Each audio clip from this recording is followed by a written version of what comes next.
Hi hi కానీ ఇక ముక్కు తుడుచుడు బంద్ చేశారు మొత్తం ఇళ్ళనే వేస్తావా అయింది మొత్తం మసాలా పాప్కార్న్ నీ ఒక్క చాయ్ సజెస్ట్ చేసింది ఎట్లుంది నిలకడే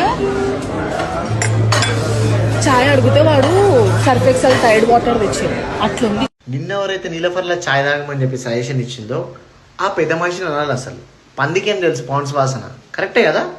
నువ్వు ఒక మందు తాగటానికి గెలుకు వాడు ఏమన్నాడు, ఒక సీడ తాగటానికి ఏమన్నాడు, ఒకసారికి సరే పొనిపోయిన వదిలేస్తాడు.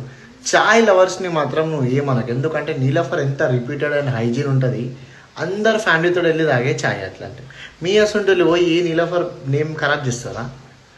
ఎంతమంది లేదు తెలుసా హైదరాబాద్లో చాయ్ లవర్స్, ఎక్కడెక్కడ నుంచో దూరం దూరం నుంచి వచ్చి రా నీలఫర్ దగ్గర నించుంటారు. రా ఇప్పుడు నీలఫర్కి రా, హిమాయత్నగర్కి వచ్చి చూడుతారా, బంజారాల్స్కి పో, పెద్ద పెద్ద కోటీశ్వరులు వచ్చి కార్లు ఆపుకొని మరీ తాగుతారు. రాజీవ్ గాంధీ ఇంటర్నేషనల్ ఎయిర్పోర్ట్ లోపల నీలఫర్ ఉంటుంది, పోయి చూడు ఎప్పుడన్నా, అక్కడ ఎంత క్రౌడ్ ఉంటుందో చూడు. మంచి మంచి బిగ్ షాట్ ఇట్లా ఫ్లైట్ దిగగానే ఇట్లా వచ్చి చాయ్ తాగుతారు నీలఫర్ చాయ్.